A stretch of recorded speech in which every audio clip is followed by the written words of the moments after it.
Buenos días con todos los participantes. El día de hoy nos encontramos en la mesa de Ciencias Médicas 4. Es el primer día de la segunda semana de la investigación RPU. Estamos contando con 187 investigadores de las diferentes regiones del país, de 24 universidades de la RPU. Y nos encontramos en la sala que va a realizarse desde las 5 de la tarde hasta las 6:30.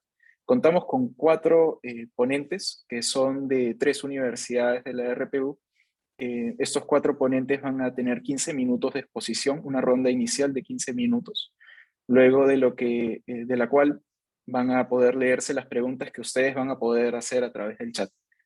Con esas preguntas se van a dar a cada uno de los ponentes 4 minutos para que luego puedan responderlo o completar algunas ideas que dejaron inconclusas en sus 15 minutos iniciales. Entonces, a partir de ello paso a dar la bienvenida a la primera ponente. El nombre de la ponente es la profesora Kim Cajachagua.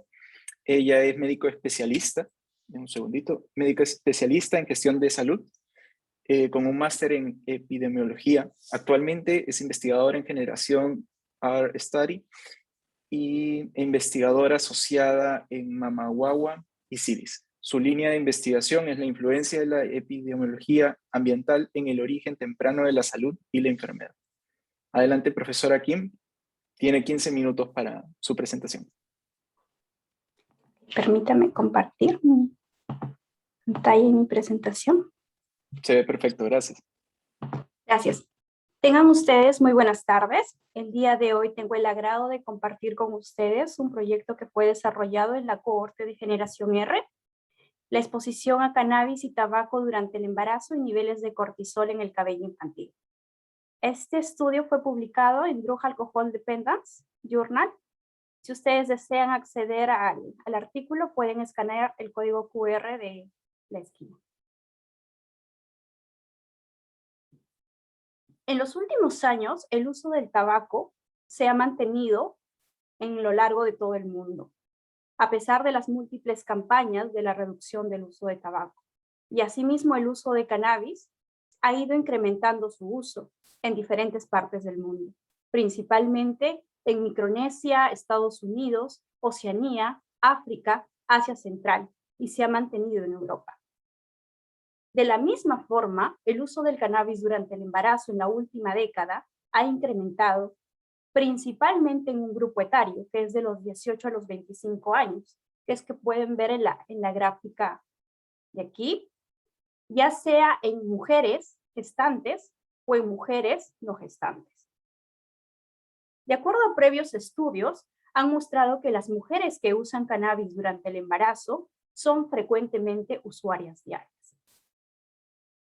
Largamente se ha demostrado en metaanálisis y en estudios observacionales que el uso del cannabis y el tabaco durante el embarazo está significativamente y fuertemente asociado con resultados adversos en el periodo fetal y en el nacimiento. Tal es así la reducción del crecimiento intrauterino, el bajo peso al nacer, alteraciones en el desarrollo neuronal en la primera infancia y en la niñez, problemas del desorden de atención, de conducta y disminución de la corteza cerebral en ambos periodos. En estudios en animales, principalmente en ratas gestantes expuestas al metabolito activo del cannabis, que es el delta 9-tetrohidrocannabinol, la descendencia de estos animales similar a la primera infancia de la población humana mostraron niveles altos de corticosterona. A diferencia del ser humano, la corticosterona es una hormona activa en las ratas y es la hormona final del eje hipotalámico hipofisiario adrenal. Entonces, es así que surge nuestra hipótesis. ¿Es acaso que el uso del cannabis y el tabaco durante el embarazo altera el funcionamiento del eje hipotálamo hipofisiario? El objetivo de nuestro estudio fue examinar la asociación del uso de cannabis y tabaco de la madre y el padre durante el embarazo, con los niveles de cortisol en el cabello a los 6 años. Este estudio fue desarrollado en Generación R una cohorte prospectiva desde el periodo fetal hacia adelante.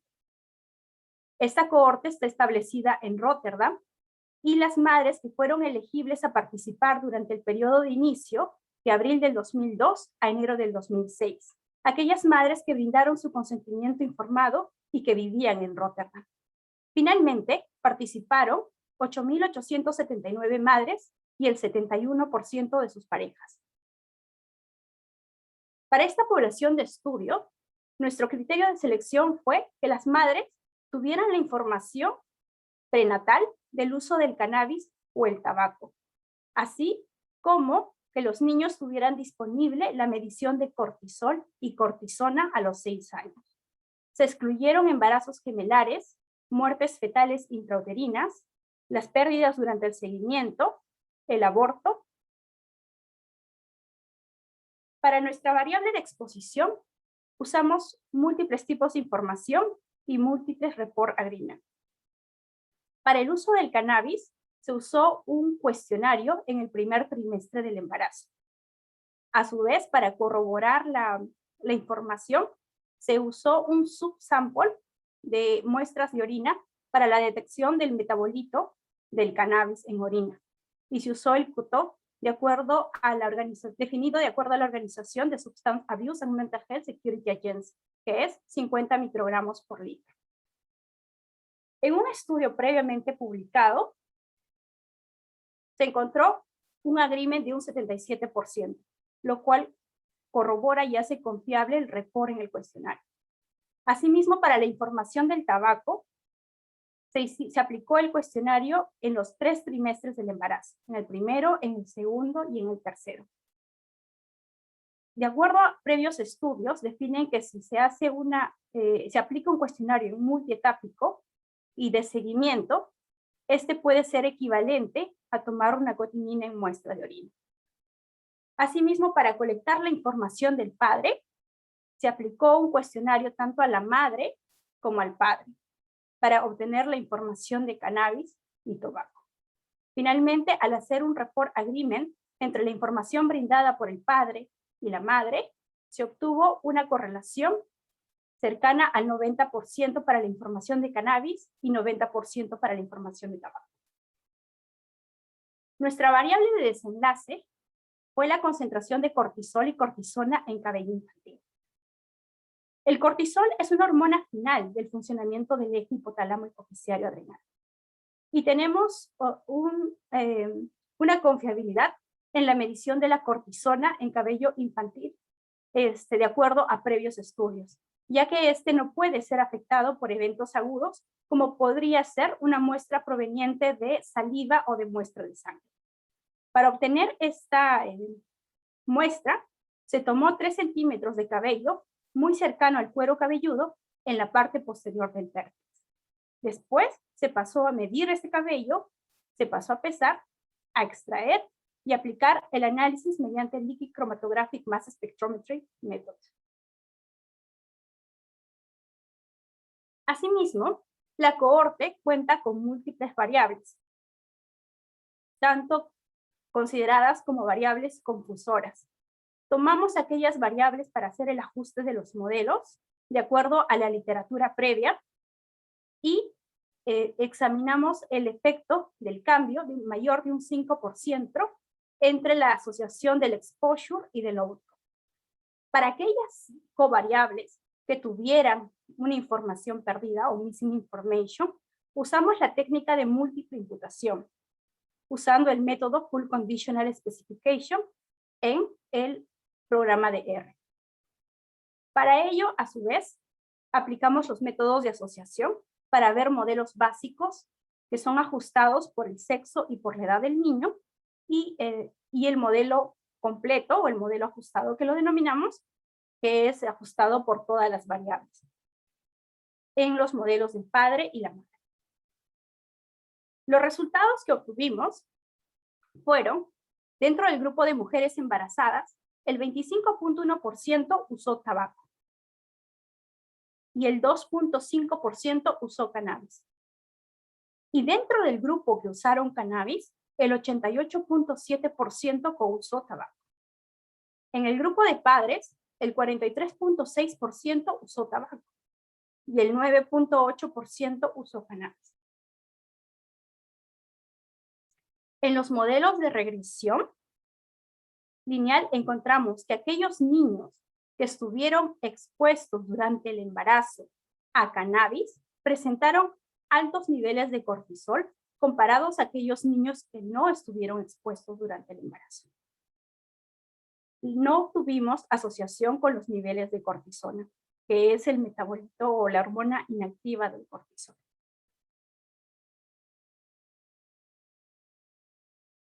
Asimismo, cuando corrimos el modelo del padre, obtuvimos no asociación, que quiere decir que aquellos niños que solo tuvieron la exposición por parte del padre y no por la madre, no tuvieron asociación con los niveles de cortisol y cortisona, que de acuerdo a la teoría de David Smith, usando al padre como un control negativo, refuerza una idea de programación fetal a la exposición de cannabis durante el embarazo.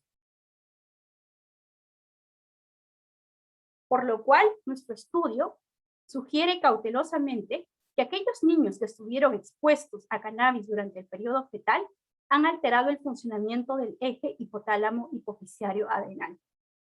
Asimismo, recomendamos que más estudios sean realizados en este ámbito para corroborar nuestros hallazgos y ayudar a entender aquellos mecanismos relacionados a esta asociación. Asimismo, creemos que al encontrar una asociación con los niveles de cortisol y no con los niveles de cortisona, la hormona intermedia, que es la 11-beta hidroxideshidrogenasa, puede estar siendo afectada.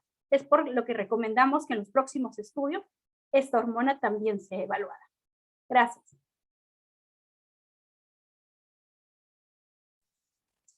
Muchas gracias, profesora Kim. Ahora vamos a dar paso a la segunda exposición, que viene a cargo de la profesora Nelly Tafur Flores. La profesora Tafur es licenciada en enfermería, licenciada en psicología, maestra en investigación y docencia universitaria, es doctora en ciencias de la salud y postdoctora en ciencias. Además es especialista en salud mental y psiquiátrica. Docente principal de la Facultad de Ciencias de la Salud de la Universidad Nacional de Ucayali y la representante de esta universidad, además de directora de Responsabilidad Social Universitaria. Adelante, profesora Tafur. Muchas gracias, muchas gracias. Voy a compartir mi pantallita, ¿ya? Un ratito, por favor.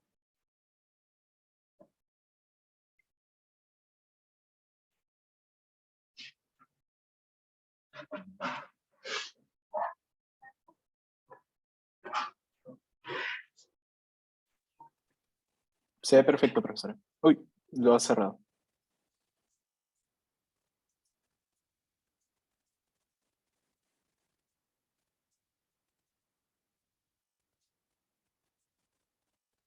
Ahora sí.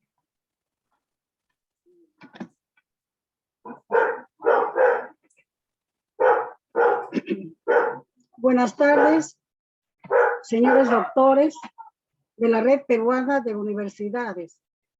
Realmente felicito por la organización de la segunda semana de la investigación y agradezco por la invitación para presentar el trabajo de investigación titulado Prevalencia del bullying en la conducta agresiva de los estudiantes de secundaria en instituciones educativas nacionales del distrito de Callería, departamento de Ucayali, 2019.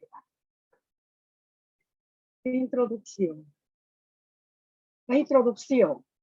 La educación es un derecho primordial que impulsa el desarrollo del individuo y su sociedad, promueve el cambio social, aminora la pobreza, entre tantos impactos positivos.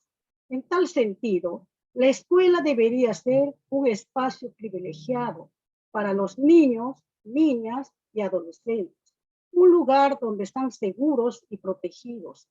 Sin embargo, en la actualidad, los escolares conviven en un entorno que puede llegar a ser violento e inseguro y afectar y atentar contra su integridad física, psicológica, sexual, según El autor Calle y otros, 2017.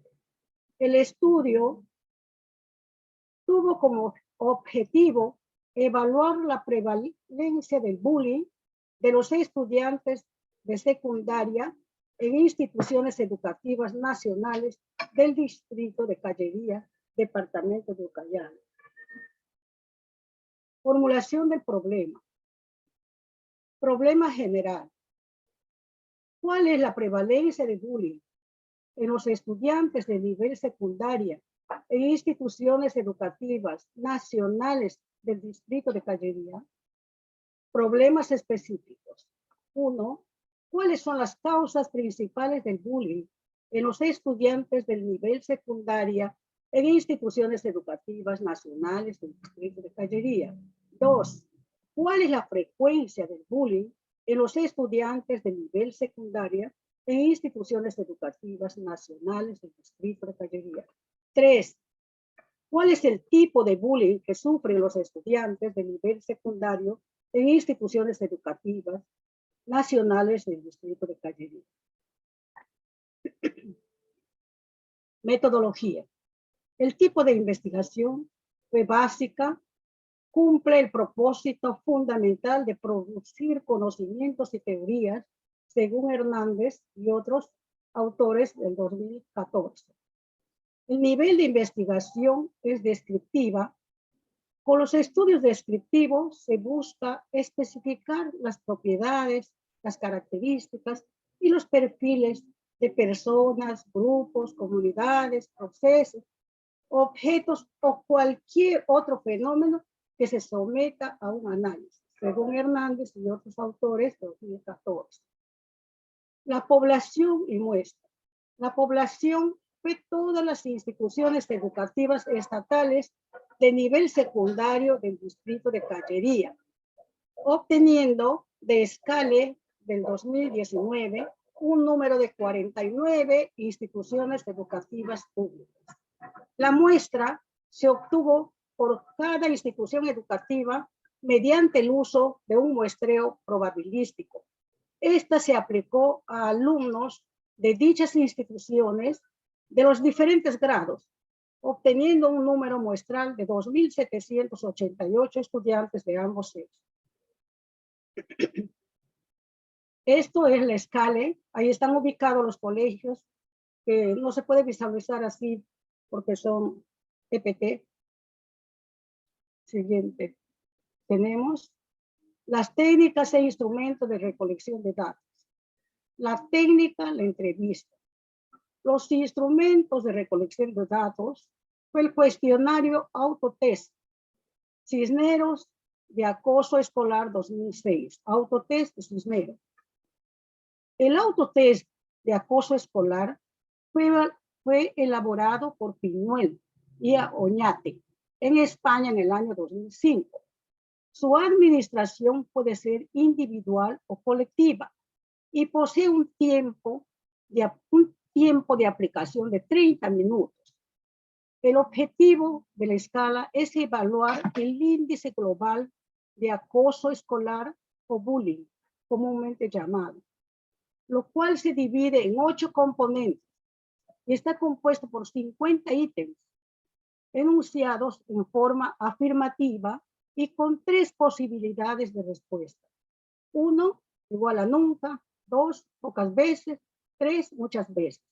Este presenta indicadores o dimensiones, los cuales son desprecio, ridiculización, agresiones, sea física o psicológica, hostigamiento verbal, coacción, intimidación, amenazas, robos, restricción, comunicación, exclusión y bloqueo social. Resultados. Primera tabla.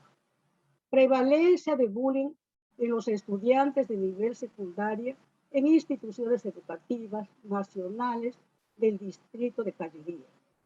La prevalencia de bullying de los 2.788 estudiantes de nivel secundario que fueron evaluados es del 16.97% aceptan ser víctimas de bullying y el 83,03% no aceptan ser víctimas de bullying.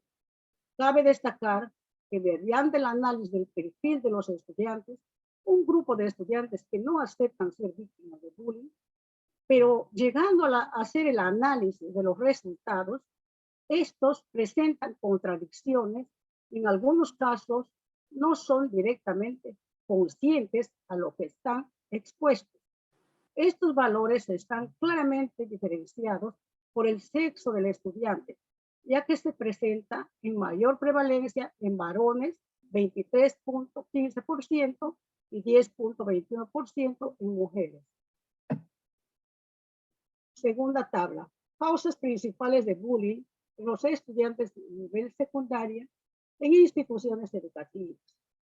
Las causas de bullying en los estudiantes, en primer lugar, tenemos el 29,70% el aspecto físico, considerándose características físicas resaltantes o que se consideran diferentes para los estudiantes, siendo 31,25 en varones y 25,64 en mujeres, existiendo una diferencia significativa entre estos dos grupos de estudiantes. En segundo lugar, tenemos la causa de bullying por características raciales, 26,57%, considerando diferencias sociales, físicas, culturales, que en nuestro país es diferenciado según el origen, costa, sierra y selva, teniendo cada una de estas características de la vista del agresor. En los varones 28,75% y en mujeres 21,14%, existiendo diferencias significativas entre ambos grupos de estudiantes.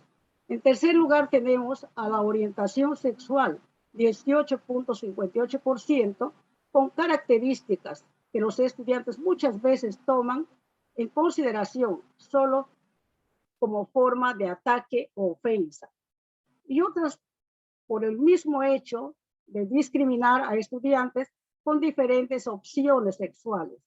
Este es más común a estudiantes varones con opción sexual diferente y con menor intensidad a mujeres. Asimismo, se aprecia que 18,83% causal en varones y 15,77% en mujeres, existiendo una diferencia significativa entre ambos grupos.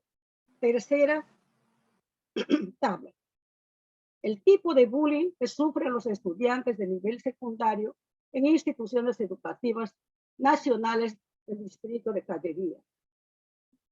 El tipo de bullying que sufren los estudiantes, el más frecuente es el desprecio y ridiculización, con una prevalencia en el 33,41% de los estudiantes, seguido por la agresión, 27,76%, amenazas, 13,59%, coacción, 12,43%, restricción de la comunicación, 9,75%, robos, 9,52%, hostigamiento, 7,90%, y la exclusión social, 5,32% de los estudiantes. Cuarta frecuencia de bullying en los estudiantes de nivel secundario en instituciones educativas nacionales del Distrito de Caldería. La frecuencia, según el tipo, es poco frecuente para los casos de desprecio y ridiculización en estudiantes con 31,08%, seguido por agresión 23,31%, amenazas 13,43%, coacción 11,56%, restricciones de la comunicación 8,04%, robos 9,42%, hostigamiento 7,81% y exclusión social 5,16%. Siendo importante observar el caso de bullying muy frecuente, resalté la agresión en sus diferentes modalidades, 3,45%, seguido por el desprecio y ridiculización, 2,33%, y restricciones de comunicación, 1,72% de los estudiantes.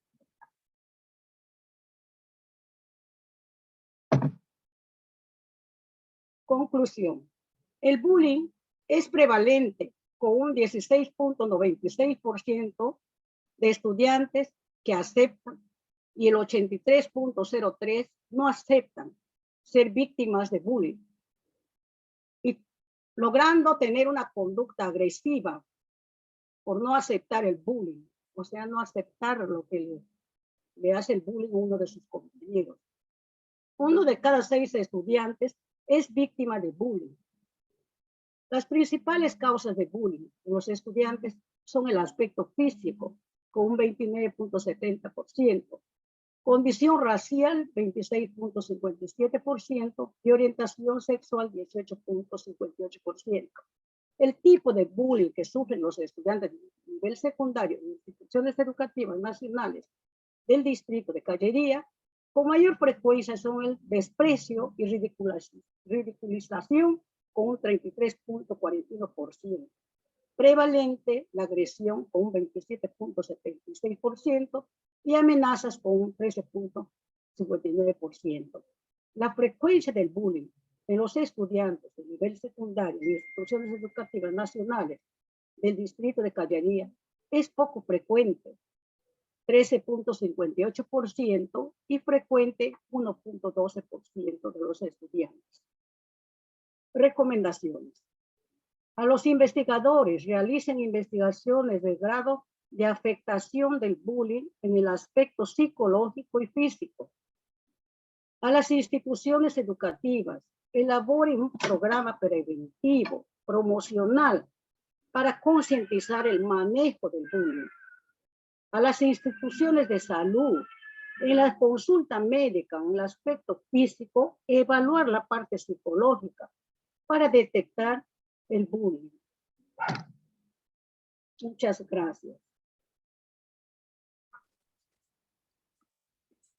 Perfecto, profesora Tafur. Fácil, sí. Ahora puedes dejar de compartir. Perfecto. Ahora toca la exposición del profesor Paulo Ruiz. Él es psiquiatra y epidemiólogo egresado de la Universidad Peruana Cayetano Heredia. Trabaja en investigación en la unidad de tuberculosis y trabajo clínico en el programa de tuberculosis de DIRIS Lima Norte y en el INSM. Desarrolla investigación en salud mental para optimizar el manejo de la tuberculosis con miras a su erradicación. Profesor Paulo Ruiz, usted tiene 15 minutos. Adelante, por favor.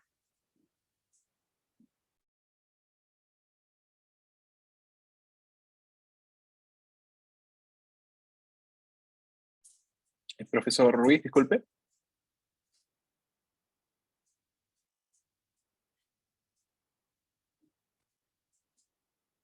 Creo que no nos puede escuchar. Profesor Paulo Ruiz, disculpe.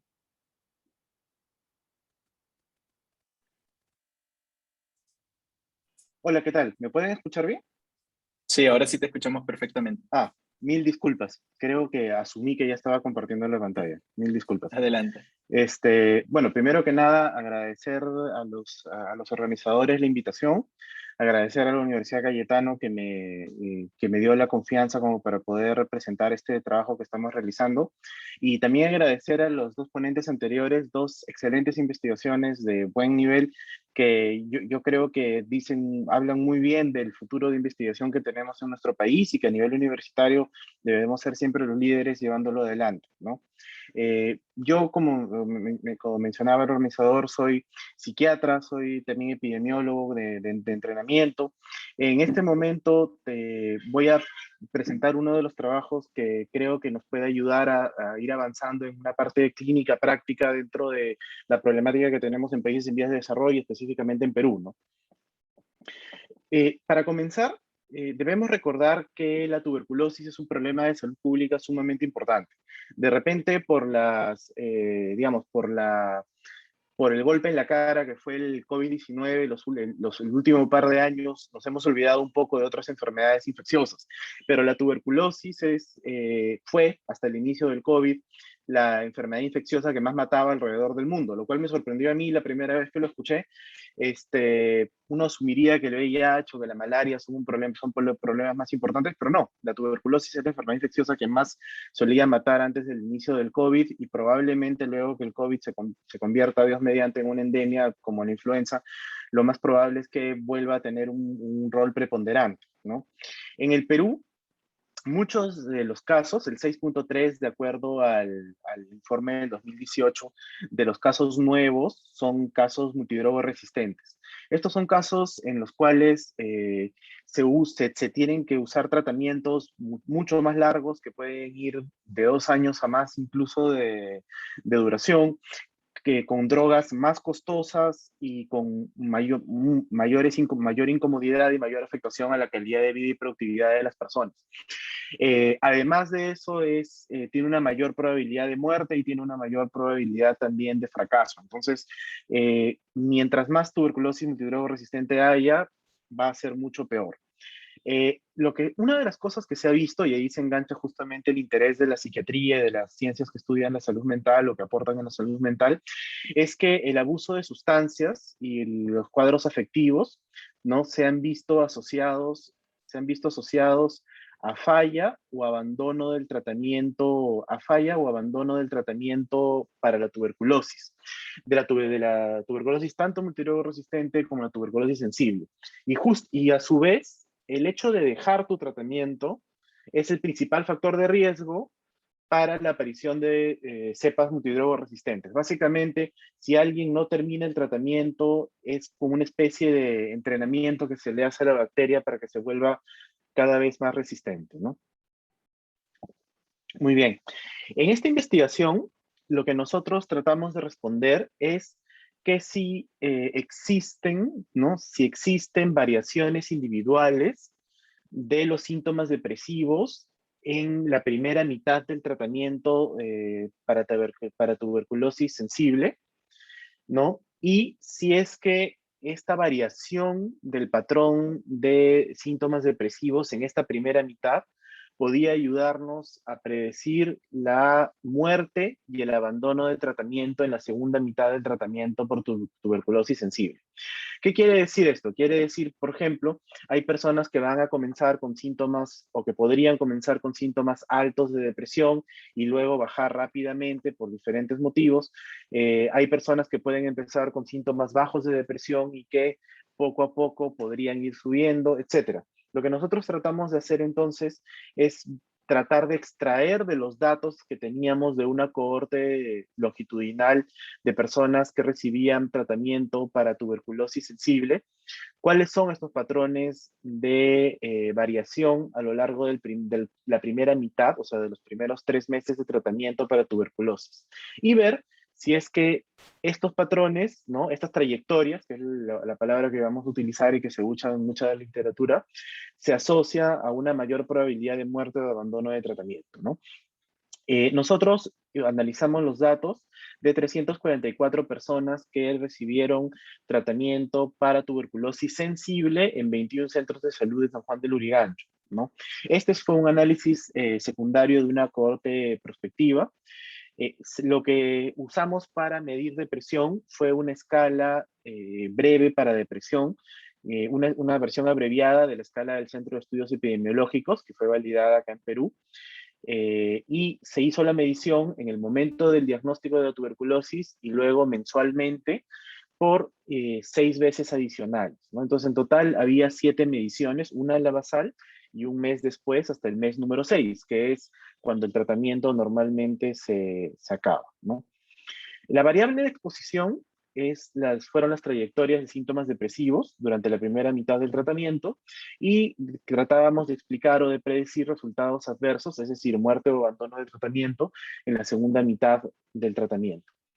Al final, para el análisis, quedaron 310 unidades disponibles, ¿no? Y es esto debido a que hubieron 34 personas que durante el seguimiento resultaron ser tuberculosis multidrogo resistentes, entonces ya no eran parte, digamos, del marco muestral inicial propuesto, ¿no? En el plan de análisis, lo primero que hicimos fue utilizar modelamiento de crecimiento de clase latente, que bueno, la traducción de repente le he hecho mal, pero los nombres los he puesto en inglés ahí para si ustedes desean buscar. Tratar de ver si es que existe alguna, primero que nada, si es que existen trayectorias distintas, ¿no? De repente no existía ninguna variación de los síntomas depresivos durante la primera mitad del tratamiento. Luego, usamos el Latent Class Growth Analysis para buscar cuántas trayectorias podíamos tratar de buscar dentro del modelamiento. Y finalmente lo que hicimos fue hacer una regresión logística, primero bivariada y después múltiple, ajustando por confusores que hemos podido identificar en la literatura, para poder observar si existe asociación entre mal resultado y alguna de estas trayectorias, ¿no? Finalmente, evaluamos la interacción entre, el rol del uso frecuente de alcohol, definido como tomar alcohol al menos una vez por semana, como un factor de potencial interacción entre estas variables, ¿no? ¿Qué es lo que encontramos? Lo que encontramos primero que nada es que sí, en efecto, habían diferentes maneras de variar los síntomas depresivos en la primera mitad del tratamiento, ¿no? Que lo que se hace en este tipo de casos es tratar de correr varios modelos, ¿no? Primero asumiendo que hay 2 trayectorias, después asumiendo que hay 3 trayectorias, luego 4, y se trata de ver cuáles de ellos tienen un patrón que mejor define la naturaleza, digamos, de los datos, ¿no? En este caso, lo que nosotros vimos es que unas trayectorias cuadráticas, que básicamente quiere decir que no son lineales, sino que se permite algunas inflexiones en la trayectoria, ¿no? Y de 3 clases era la que mejor explicaba el fenómeno. Estrictamente hablando, la que mejor explicaba el fenómeno era la de 4 clases. Sin embargo, en la de 4 clases, la línea azul que vemos, que es la trayectoria de mayor interés, básicamente se dividía en una en la cual era básicamente igual en forma, solamente que empezaba un poco más alto. Entonces decidimos utilizar la de solamente 3 trayectorias, porque era un modelo más simple y permitía podía permitir una identificación de personas de una manera más sencilla. Como vemos, esas son las 3 trayectorias que encontramos. La trayectoria más frecuente de lejos, con el 0.69, con el 69%, perdón, de los individuos, fue la trayectoria que está en una línea verde, es decir, personas que empiezan con una cantidad de síntomas depresivos por debajo del punto de corte de depresión mayor, que sería el puntaje de 6, y que durante los 3 primeros meses va disminuyendo de intensidad, de manera sostenida, digamos, ¿no? No es tan lineal como parece ahí, parece que al ponerlo en negrita hizo, pero es, digamos, relativamente constante. La segunda en frecuencia, que es el 20% de los individuos, mostró que había durante el primer mes de tratamiento una disminución importante, luego de eso un estancamiento en los síntomas y luego un aumento que pasaba el límite, en promedio, estamos hablando de esto, en pasar el límite de el punto de corte de 6, que es el punto de corte, digamos, que se sugiere que es para síntomas depresivos compatibles con depresión mayor.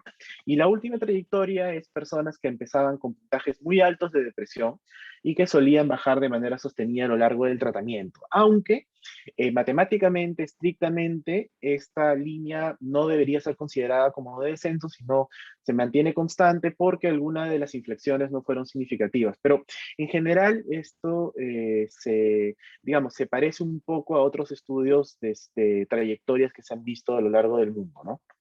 ¿Qué es lo que nosotros vimos respecto a que si estas trayectorias podían explicar la muerte y el abandono de tratamiento en la segunda mitad?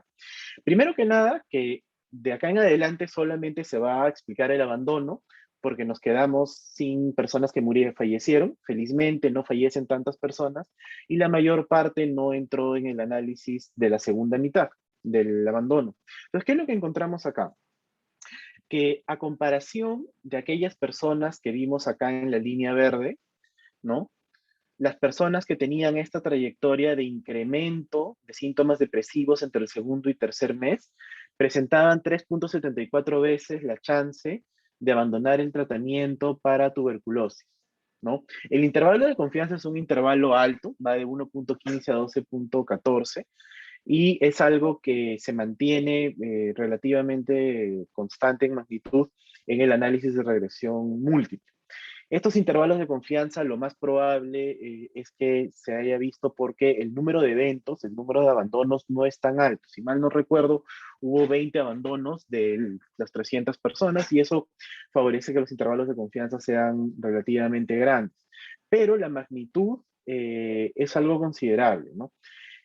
No, lo que vimos como un análisis exploratorio es que aquellos que tomaban alcohol también por lo menos una vez a la semana, a comparación de los que tomaban menos de una vez a la semana, tenían también un aumento de probabilidad, de chance de presentar abandono de tratamiento en la segunda mitad, ¿no?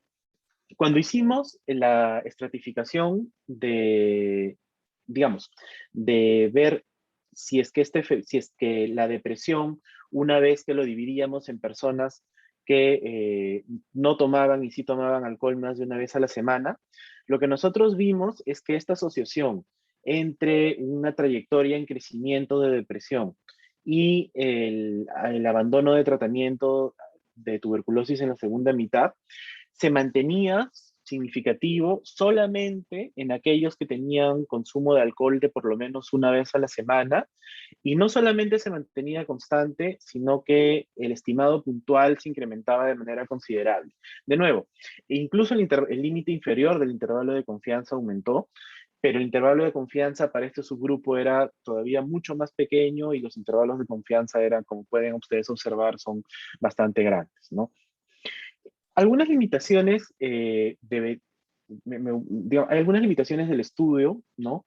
Que deben ser tomadas en cuenta, pero que creo que no van en contra de la interpretación de los resultados. Y es que bastaba con que una persona dejara de contestar uno de los ítems de alguna de la escala y ya no se puede hacer el cálculo de la trayectoria. Y eso nos quitó una buena porción del tamaño de muestra, ¿no? No tenemos la información si es que la muerte fue secundaria a tuberculosis también. Hay otros factores que se han visto asociados a abandonos de tratamiento, no solo de tuberculosis, sino de otras drogas de otras enfermedades como VIH, por ejemplo, como por ejemplo algunas formas de algunos rasgos de personalidad y el abuso de sustancias no alcohólicas, que no teníamos esos datos de forma precisa, ¿no? Y bueno, el tamaño de muestra hace que el estimado no sea tan preciso como nos gustaría, y el hecho de que se usaba una misma escala breve durante meses, lo que nos hizo ver es que la consistencia interna de las escalas en mediciones sucesivas sufrió, ¿no? Disminuyó. Sin embargo, lo que hemos encontrado, y es bastante consistente, es que al menos hay 3 trayectorias o 3 formas en las cuales se presentan los síntomas depresivos en los 3 primeros meses de tratamiento para TB sensible, ¿no? Y que una de ellas, que es una trayectoria en la cual primero parece disminuir y luego parece aumentar hacia el final del 3er mes de tratamiento, que justo es el cambio en el esquema de tratamiento, se puede observar que en esos momentos se podría hacer una buena evaluación que nos permitiera poder hacer alguna intervención que evite que las personas abandonen el tratamiento para tuberculosis sensible, ¿no? 20 de 300 personas que abandonen el tratamiento no parecería ser mucho. Sin embargo, estas personas corren un riesgo bastante alto de desarrollar tuberculosis multidroga resistente. Y una intervención para evitar esto podría tener un efecto cascada para mejorar la aparición de este tipo de tuberculosis. Muchas gracias nuevamente a los organizadores y a las personas que estén escuchando. Muy contento de poder responder a las preguntas luego. Muchas gracias. Muchas gracias, profesor Pablo Ruiz, por su presentación. Ahora vamos a dar paso al último expositor, el profesor Pedro Ortiz Oblitas, representante de la Universidad Nacional de Cajamarca. El doctor Pedro Ortiz obtuvo su título de médico veterinario en 1984 y su PhD en la Universidad de Liverpool, en Inglaterra, en 1998. Su especialidad es la inmunología y actualmente es profesor principal de la Universidad Nacional de Cajamarca y docente investigador RENACI. Desde 1998 ha estado involucrado en proyectos sobre fasciola hepática, parásito que afecta tanto animales como humanos, realizando investigaciones sobre diagnóstico, resistencia antihelínica, vacunas experimentales, residuos en alimentos, calidad farmacológica y identificación molecular. Eh, Ante ello le damos el pase al profesor Pedro Ortiz. No sé si nos puede escuchar, profesor. Sí, muchas Adelante, gracias. profesor. Bien. Muchas gracias por la presentación, amigo Cristian. Buenas tardes con los ponentes que me han antecedido y con todos los presentes en esta sala. Permítanme compartir mi pantalla para dar inicio a la exposición. Adelante, profesor, puede hacerlo.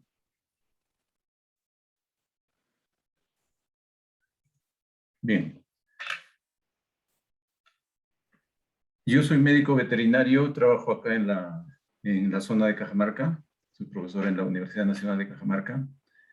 Y hace muchos años estamos inmersos en distintos proyectos relacionados con un parásito que es de mucha importancia en esta zona de Cajamarca, principalmente en todos los valles interandinos de nuestro país y de otros países, como por ejemplo Bolivia, parte de Argentina, Ecuador y en otros países a nivel mundial, ¿no?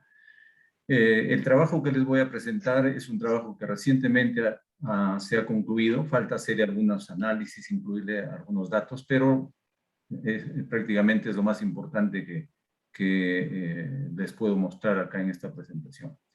El trabajo se trata sobre eficacia antihelmíntica, o sea, significa antiparasitaria, de extractos de una planta que se llama Chuquiraga weberbaueri. El nombre común de esta planta se llama amaro.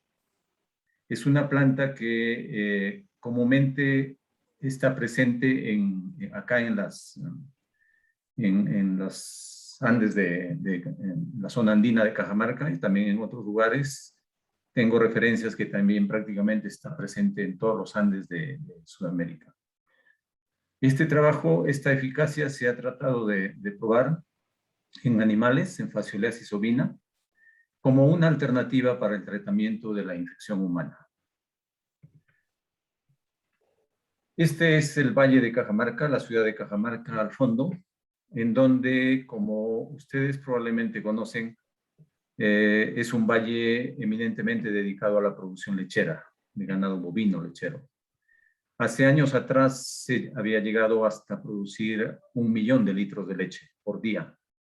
En la actualidad, la producción de leche ha decaído muchísimo, más o menos, tal vez estemos llegando al 500.000 de litros por día, o menos, a lo mejor. No tengo el dato exacto porque es difícil conseguir y no ha habido un censo último que nos permita tener esta información.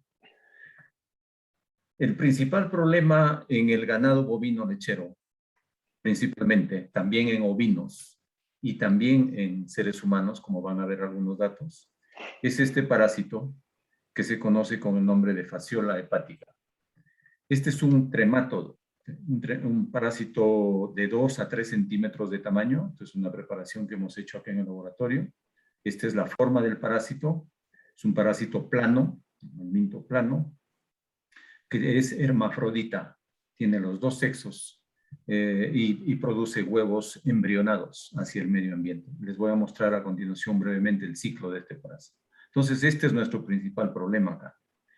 ¿Qué es lo que produce? En animales, principalmente vacunos y ovinos, más del 80% de animales están afectados por este parásito. Este parásito afecta principalmente el hígado de los animales. Vive dentro de los conductos biliares del hígado, de los animales o del ser humano. Entonces, en estas especies, en ovinos y vacunos principalmente, produce importantes pérdidas económicas. ¿Por qué? Porque los productores, los criadores de ganado vacuno u ovino, tienen que constantemente estar administrando tratamientos para matar a este parásito en sus animales. Y por lo tanto, eso es un costo adicional. No existe, lamentablemente, inmunidad permanente contra este parásito. Esto quiere decir que si el animal se le da tratamiento a la vaca o a la oveja, el animal está libre del parásito por unos 3, 4, 5 meses y nuevamente se puede infectar con el parásito. Y eso hace que el productor, el dueño de los animales, tenga que estar suministrando tratamiento 2, 3 o hasta 4 veces al año. Entonces, este parásito produce pérdidas, aparte del costo que implica para el ganadero comprar las medicinas y tratar a los animales, produce disminución en la producción de leche. Hay distintos datos de la cantidad de leche que pierden los animales debido a la presencia de este parásito.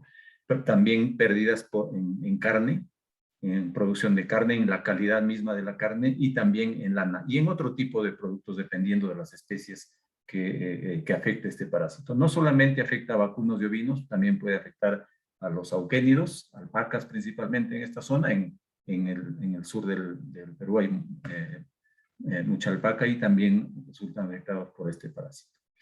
Entonces, el control de esta parasitosis, de la fascioliasis, generalmente se hace con dosificaciones periódicas, 3 a 4 veces por año, como lo mencioné. Se usa principalmente este tipo de drogas. Este es triclavendazol, que es un benzimidazol muy comúnmente utilizado desde más o menos fines de la década de los 80. El nitroxinil y el fluoroxolón también están disponibles para animales. Para seres humanos solamente está disponible la formulación humana del triclavendazol. No tenemos otra droga para tratamiento en humanos. El gran problema del triclavendazol, del constante uso del triclavendazol por más de 30 años en esta zona, es que ha aparecido, como ustedes más o menos ya podrán adivinar, ha aparecido el fenómeno de resistencia antihelmíntica a esta droga. O sea, el parásito se ha vuelto resistente al triclavendazol. Y también ya creo que ya hay reportes en que también hay resistencia frente a las alternativas al triclavendazol, como son estas de acá. Entonces, eso es un grave problema, la resistencia antihelmíntica. Y por acá, en este lado, tenemos de que la salud pública también se ve afectada por este parásito porque afecta al hombre. Hay muchísimos casos de fascioliasis humana en esta zona de Catamarca. Hay también en Puno, hay en Cusco, he leído reportes, etc. Entonces, se afecta generalmente el hombre y eso es un grave problema porque, como ya les mencioné, hemos detectado también que hay personas que no se sanan, no se curan después que se detecta el parásito, se comprueba el parásito en su organismo, se les da el tratamiento con triclavendazol y la persona no negativiza, no elimina el parásito de su organismo. Otro grave problema en la salud pública es que se ha detectado también, y hay estudios reportados, de que las drogas que se suministran a los animales para matar a este parásito, después residuos de esas drogas aparecen en los alimentos. Eso quiere decir que aparecen residuos, por ejemplo, en la leche fresca que se vende en los mercados, pasa a la cadena alimenticia humana, en los quesos que se elaboran con esa leche, etc. Eso es muy importante y tenemos alguna publicación por acá del grupo de investigación que podrán ustedes revisar y ver la importancia que tiene la presencia de esos residuos en los alimentos.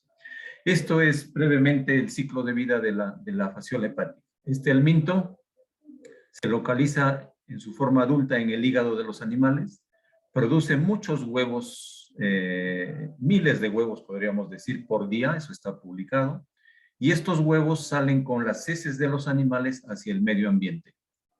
En el medio ambiente, los huevos de este parásito ya son embrionados, van evolucionando y después de unos días se transforman en un miracidio, que es una larva que nada en el agua. Y esta larva dura un determinado periodo de vida, pero en ese tiempo, si es que logra introducirse dentro de unos caracoles que existen en las acequias, en zonas donde se mantiene la humedad en los campos, acá en la sierra, si esta larva logra introducirse en estos caracoles, este caracol se llama hospederos intermediarios. Son distintos tipos de limnéidos. Hemos hecho biología molecular también para identificar los tipos de limneidos que tenemos acá en la zona de Cajamarca y existe una publicación sobre eso. Entonces ingresa la larva y después de un tiempo en el interior de los caracoles se va desarrollando estas fases del parásito. Primero esporocistos, redias, se producen cercarias, una gran cantidad de cercarias y finalmente se produce un quiste que se llama metacercaria. Esta metacercaria sale de los caracoles infectados y después esta metacercaria ya se forma un quiste, se envuelve de una capa de tejido fuerte, duro y se pega en las hojas de los pastos o en los vegetales de tallo corto. Si estos vegetales son consumidos nuevamente por un ovino, por un vacuno, o si es algún vegetal de tallo corto que es consumido por una persona, se produce la infección. Solamente se da la infección por fasciola hepática cuando consumimos, el ser humano o los animales consumen la metacercaria, que es la única forma infectante del parásito. Esta zoonosis, esta enfermedad es muy importante porque forma parte de lo que es una salud, que significa que las enfermedades de los animales y el ser humano están estrechamente relacionadas, depende del medio ambiente en donde se desenvuelvan. Estos son varios antecedentes del problema acá en Cajamarca, son problemas en niños, hay prevalencias más o menos en promedio del 24%, esto es de una publicación de hace unos años atrás, pero fluctúan entre el 6 al 47%.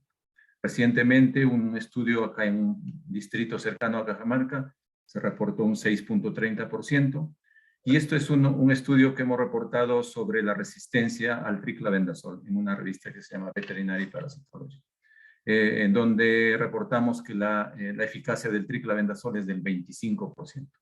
Entonces, este dato, en este artículo, hemos concluido de que el triclavendazol prácticamente está fallando ya cuando se usa para fasciola hepática en bovinos. Probablemente sucede igual en ovinos y también en seres humanos, como también hemos estudiado, pero falta hacer la publicación.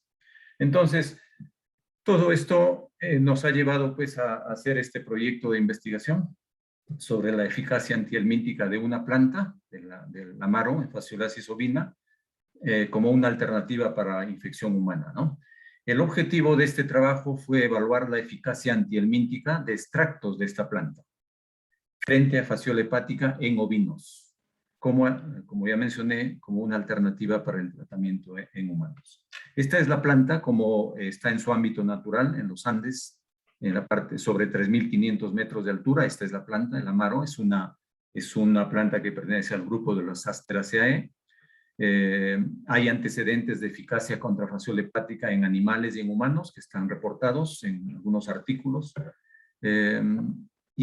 Antes de hacer las pruebas de eficacia de esta planta, nosotros hemos hecho algunos análisis fitoquímicos y hemos determinado que tiene una serie de componentes. Principalmente tiene saponinas, tiene compuestos fenólicos y tiene por acá algunos alcaloides. Depende de qué tipo de la parte de la planta se trata, ¿no? Si son hojas, tallos, etc. Este es un cromatograma que nos hemos apoyado en la Facultad de Bioquímica y Farmacia en la Universidad Nacional de Trujillo, que nos ha hecho este tipo de análisis. Entonces, ¿cómo se estudia la eficacia de los antihelmínticos? Se hace dos tipos de pruebas. Una se llama eficacia terapéutica y otra se llama eficacia controlada. La eficacia terapéutica quiere decir que las preparaciones que hemos hecho, los extractos, le hemos dado a grupos de animales por vía oral. Y la eficacia controlada quiere decir que también hemos usado animales y a esos animales los hemos primero infectados todos con fasciola hepática previamente, se les dio los extractos de la planta y después se confirmó qué efecto había tenido sobre el parásito, pero ya in vivo, buscando el parásito en el hígado de los animales. Estos son los resultados de la eficacia terapéutica. Probamos distintos extractos, el extracto acuoso a 100 miligramos por kilo, en 6 animales, de acá usamos distintos grupos de animales, 6 animales en cada grupo. El que dio mejor resultado fue este de acá, el extracto acuoso a 100 miligramos por kilo. Tuvo una eficacia de 69.70% a 100 miligramos. Acá podríamos decir que hay una poquito más alta eficacia, pero El problema es la cantidad. Para obtener este nivel de 200 miligramos es un poco complicado. Entonces, este es el principal resultado de la eficacia terapéutica. En cuanto a la eficacia controlada, este es el diseño de la eficacia controlada. Se infectan los ovinos previamente con 250 metacercarias, se divide en 3 grupos y luego se tratan los animales, más o menos a los 100 días después. Un grupo queda sin tratamiento y 2 grupos se tratan con los extractos. Y se cuenta el número de parásitos adultos en los hígados de los animales. Estos son los resultados. Hemos tenido que en el extracto acuoso liofilizado la eficacia ha sido de un 51.79%. Hubiésemos querido encontrar una mayor eficacia, pero no ha sido así. Este extracto se suministró por 5 días consecutivos a la dosis de 100 miligramos por kilo. En conclusión, entonces, los análisis fitoquímicos de esta planta muestran una variedad de componentes químicos, de preferencia taninos, compuestos fenólicos y saponinas. La prueba de eficacia terapéutica tuvo una eficacia de 69.70% y la prueba de eficacia controlada una eficacia del 51.79%. Siempre tengo que agradecer a los estudiantes, a los colegas docentes de la Facultad de Veterinaria y al grupo de investigación Entre Mátodas, que me honro en dirigir, porque están siempre tras las ideas de investigación, siempre apoyando ahí para hacer los experimentos y todos los análisis de laboratorio. Con eso concluyo. Muchas gracias. Muchas gracias, profesor Ortiz. Hay un espacio para poder recolectar las preguntas que todos los asistentes quieran hacer a los ponentes. Hasta ahorita no hay ninguna pregunta en el chat. Les vamos a dar un minuto a los participantes en caso deseen hacer una pregunta. Y luego, si no, darle un espacio a los mismos ponentes si desean hacer preguntas entre ellos. Y en todo caso también poder tener un cierre muy corto, muy breve, con algunas otras conclusiones. Vamos a esperar unos segunditos. En todo caso, podemos iniciar nuevamente si la profesora Kim Cajachawa quiere añadir algo, alguna conclusión. Si no, podemos pasar allá al cierre final del evento, de la sala del día de hoy. En el chat han escrito algunas preguntas. ¿Mm? Perfecto. Sí, hay algunas preguntas. Sí. Listo. La pregunta es, la eficacia de la planta Amaro, en términos de qué... Ya. ¿Lo contesto esa pregunta? Sí, adelante, por favor. Cristian. Sí. La eficacia de este tipo de extractos, este tipo de pruebas, la eficacia terapéutica, como lo he mencionado, se evalúa en base a la cantidad de huevos de fasciola que el animal deja de producir después que le suministra los extractos. Si es que no hubiese ninguna eficacia, el animal sigue produciendo, sigue eliminando una buena cantidad de huevos en las heces. Esos salen y lo contamos, lo evaluamos en una determinada cantidad de heces en los animales en experimentación. Eso es así se evalúa la eficacia. La prueba se llama reducción del número de huevos en heces, así se denomina.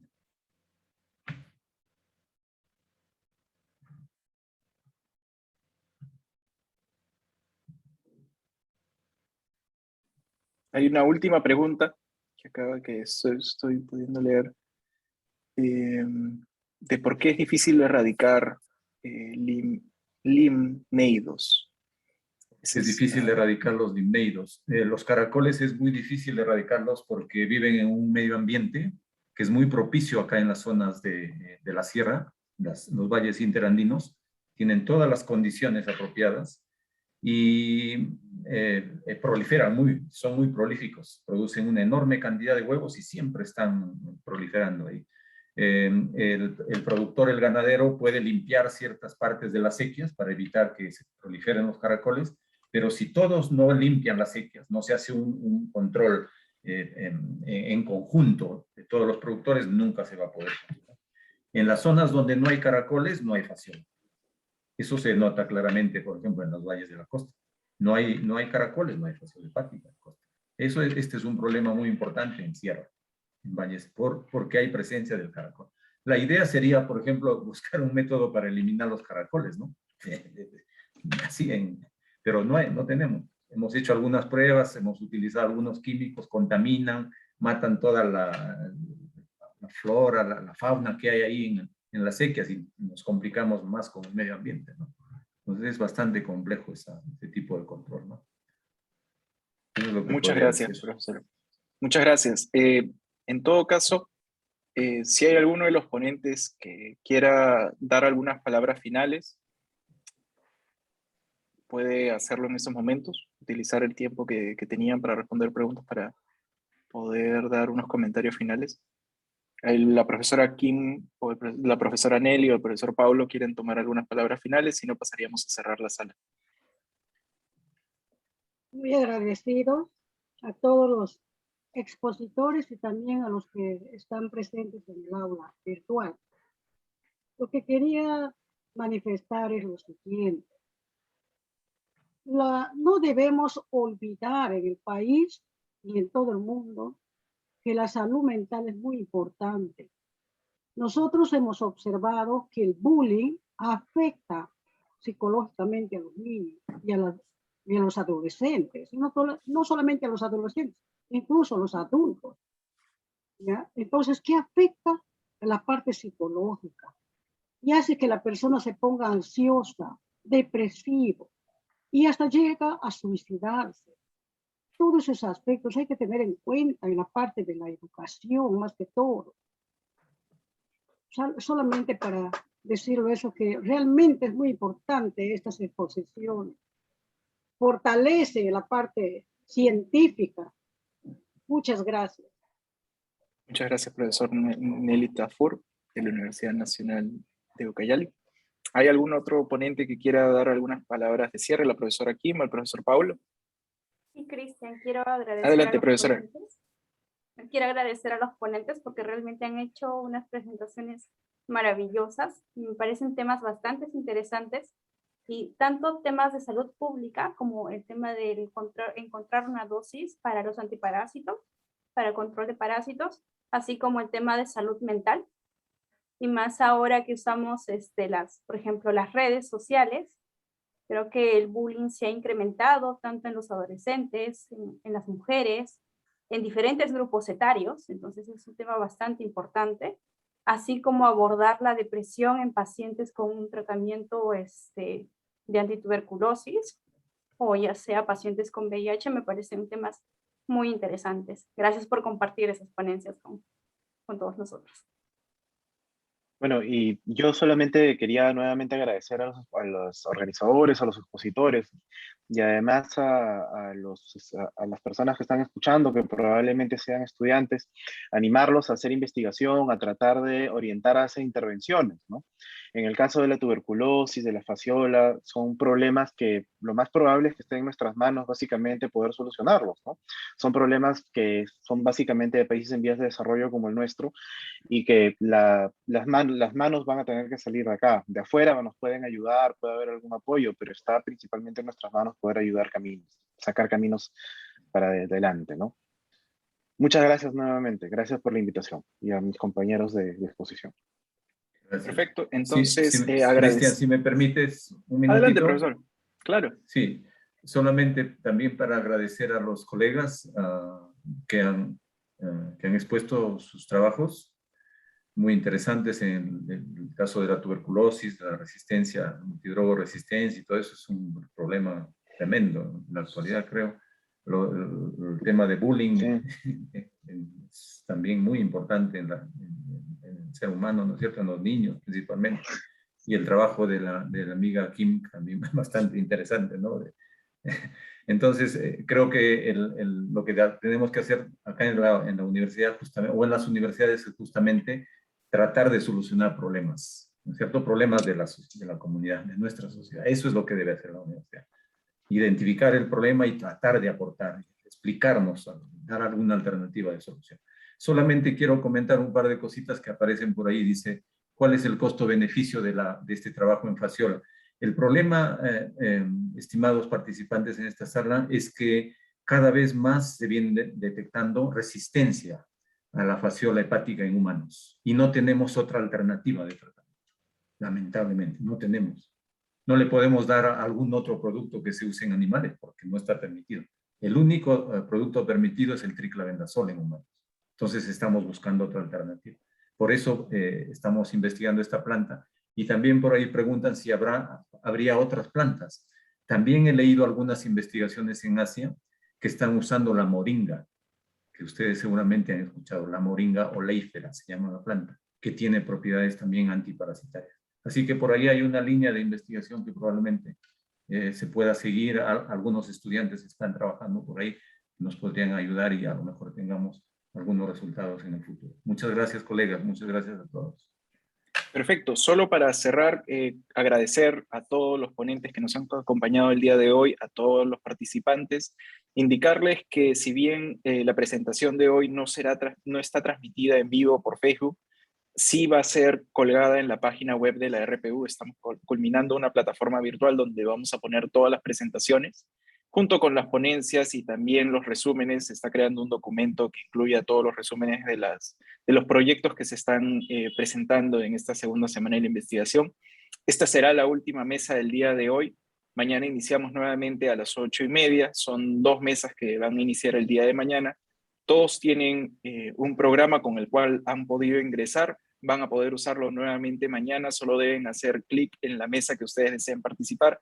En ese caso, si desean participar a las 8:30, solo hacer clic en las mesas que son de las 8:30 y eso abrirá un hipervínculo que abrirá una página web donde podrán inscribirse, solo poner su nombre, su correo y a partir de ello les llegará el link con el cual van a poder ingresar a la sala. Nuevamente, muchas gracias de la parte de la RPU a los ponentes, a los participantes y nos vemos el día de mañana. Muchas gracias. Hasta luego, gracias. Muchísimas gracias. Hasta luego. Hasta luego. Gracias, hasta luego. Gracias. Hasta luego.